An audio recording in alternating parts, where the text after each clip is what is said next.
Okay, this video is going to be on the Winchester Rifle the Billy the Kid owned, and the fact that it could still be found. I think it's still out there. It's unknown. The location's unknown now, but it's still possible to find it. And to be clear, there's several guns, several Winchester rifles that Billy the Kid owned. And the one that I'm referring to in this video is the one that Sheriff Brady confiscated from him. So this story starts on the 19th of February, 1878. And that's the day that John Tunstall was killed. That's a famous scene. Everybody knows that scene. John Tunstall was ambushed by Brady's posse. Now, Sheriff Brady was not there when Tunstall was ambushed, but his men were, and Brady backed his men, saying that they were acting in self-defense, which obviously was not true, because he was ambushed and gunned down. And so on the 19th of February, the very next day, Justice of the Peace Williams issued 18 warrants for members of the Sheriff Brady posse, including the sheriff himself.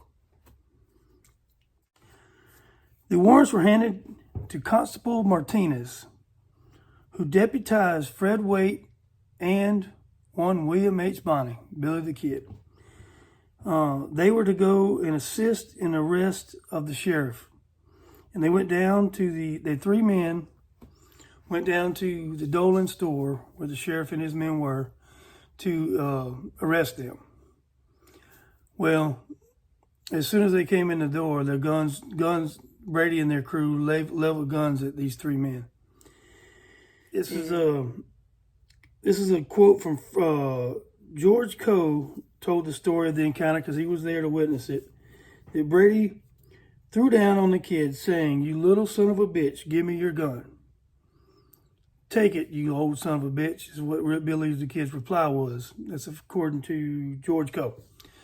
And so that's when Sheriff Brady confiscated Billy's Winchester rifle and arrested him. They arrested the three men. Well, a few days later, Billy the Kid was released because what I believe is they couldn't hold him because he thought he had a legal warrant or legal authority to do what he was doing. But it said that Sheriff Brady did not return Billy the Kid's rifle to him, basically adding insult to injury. And while in jail, Billy the Kid was not able to attend Tunstall's funeral, which I didn't know about. Anyway, fast forward from there about 5 weeks later, and on 1 April 1878, it was believed at that time that there was supposed to be court that day. It was going to be going over, these charges of this posse murdering John Tunstall and other things. So everybody that was in court, in town, in Lincoln to testify or, to be subject of the prosecution or whatever, everybody was in town for court. And for whatever reason, this was on the 1st of April. For whatever reason, the judge was not in town. The court was actually going to be a week later. So it was going to be on the 8th of April. So everybody was in town for court because everyone thought court was that day, including the sheriff and everyone. And so there was a mix-up, and the judge wasn't there, so there wasn't going to be court. Well, Sheriff Brady found that out when he got into town that morning, and he went he went to the Wortley Hotel to let everybody know, and he was having some pamphlets printed out so he could, handwritten out, so he could post it over town, letting everybody in town know there was going to be no court that day. Well, the regulators were up in Tunstall's store, and they heard this, and they just thought that it was Brady and them using the system and we're going to get away with murder. And so they were kind of incensed. And that's kind of when, I think it was an impromptu, they decided that this is it. They're going to take things into their own hands. So they set up behind an adobe wall adjacent to where the Tunstall store is at and waited for Sheriff Brady to come down the road. And when he did, they executed him. They shot him from the adobe wall. And Billy the Kid and French jumped the wall and ran out to the sheriff. And it's believed by most historians that Billy the Kid was running out there, basically in the line of fire. He got shot running out there. He was running out there to retrieve his Winchester rifle from Sheriff Brady. And it was said that he picked it up and he got shot in the leg, through the left leg, I believe it is, and dropped the gun and ran, hobbled back. Him and the bullet that went through Billy's leg also went through French's leg, and they both hobbled back to the safety of the adobe wall. But so he didn't get his gun, and that's believed that that's why he ran out there. Some people disagree with that. I think some people said he was coming out to get the warrant that Sheriff Brady had on him for McSween, but that really don't make sense. Why would you put yourself under fire? I think he was actually coming to get his gun. If that is true, if the gun that Billy the Kid was trying to retrieve was the one that Sheriff Brady confiscated from him 5 weeks earlier, then we know the serial number of the gun that used to belong to Billy the Kid. And it would be a 73 Winchester, serial number 20150. And let me go over now how we know that. A man named Steve Sutterwall, hope I'm pronouncing that right, wrote the book The Dirty on Billy the Kid. And that's where I got this information. That's where I read it. So while looking into this story, a man named Mike Perez now owns the pistol Sheriff Brady was wearing the day he was killed by Billy the Kid. Mike Perez tells Steve Sutterwall a woman in Socorro, New Mexico, owned law books and files of attorney Harry M. Daughtry. He was an attorney and later a district attorney in Socorro, and was one of the attorneys representing Oliver Lee in the Fountain murder trial. Anyway, Mike Perez bought the law books and files from the woman in Socorro. I hope I'm pronouncing that right too. When he got this stuff home and started going through it, he found some documents relating to the Lincoln County War. One of those documents, and I'm going to put it up here somewhere, one of those documents was an inventory of the property on Sheriff Brady on the day he was murdered on 1 April 1878.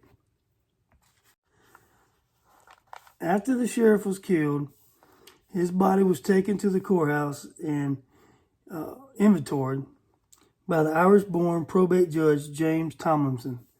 According to the inventory, on 1 April 1878, Sheriff Brady had $10.75. He wore a set of spurs, a lodge ring. He carried a silver pocket watch, a set of keys.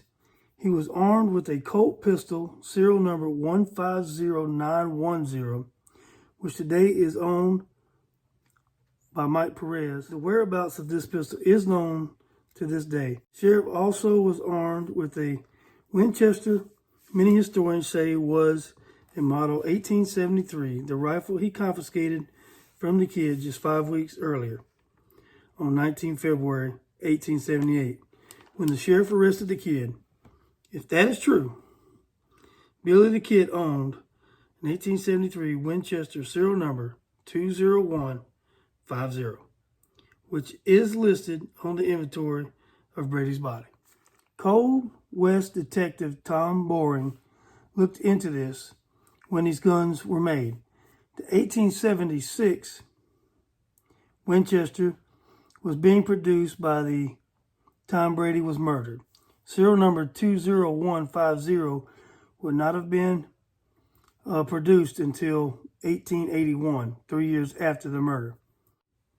The 1873 Winchester serial number 20150 was made in 1876, 2 years before the murder, and the 1866 Winchester serial number 20150 was made in 1869. So it comes down to basically two rifles. It's either the 1869 or the 1873 Winchester Rifle, serial number 20150. So, and most historians believe it was the 1873 was really prominent in this part of the country at the time, I believe. A lot of people had this 1873 Winchester rifle. Now, like I said before, when I started this video, there is another rifle that Billy the Kid, a 1973 Winchester rifle, serial number 20181, a different serial number. This is the one the kid stole from the courthouse during his great escape in April of 1881. So this is, you know, not the same gun. And that Winchester is, the whereabouts of that Winchester is known today. They know where it's at, and I think I'll probably do another video on that gun because we know where it's at. There's a good provenance on that. And I tried to look into the picture, the tintype, the famous picture of Billy the Kid, and whether or not that which Winchester he's holding, you know, he has in that photo. And so looking into that, Paulita Maxwell was the kid's girlfriend, and she said that when she was interviewed in 1920 that the picture of Billy the Kid was taken by a traveling photographer who came through Fort Sumner, New Mexico in 1880. Billy posed for the picture standing in the street near Old Beaver Saloon. If this is true, the gun in the picture isn't serial number 20150, probably not, and it isn't, and it's also probably not serial number 20181 either, the one that was taken from the courthouse, unless the gun he stole from the courthouse was his gun. I don't know. It's a little confusing.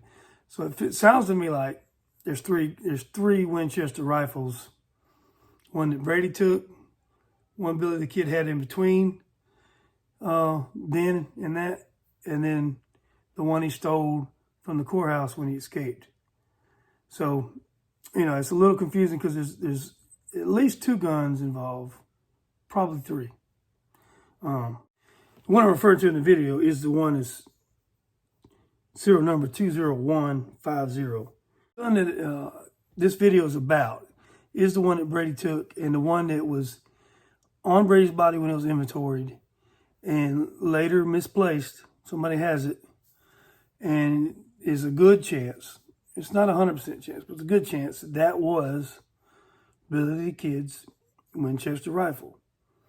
And somebody, somewhere, in a closet, in an old trunk, in a storage shed, in the attic, collecting dust, somebody out there somewhere has a 1873 Winchester, serial number 20150, and they don't even know what they have. So I know in the future, you know, when I'm doing the music, going to museums and things like that, I'm gonna try to get a little smart on picking out a Winchester and looking for that serial number, because it's out there, and very possibly was a gun that Billy the Kid owned. So anyway, that's what this video is about. I think it's a pretty cool story that, you know, we may know the serial number, and obviously it could still be found. Could be under somebody's bed, back of somebody, some granddaddy's house in the corner or something. You know, who knows? But I think it's a pretty interesting story. And, yeah. Make sure you like, share, subscribe, and remember, not all those who wander are lost. Thanks for watching.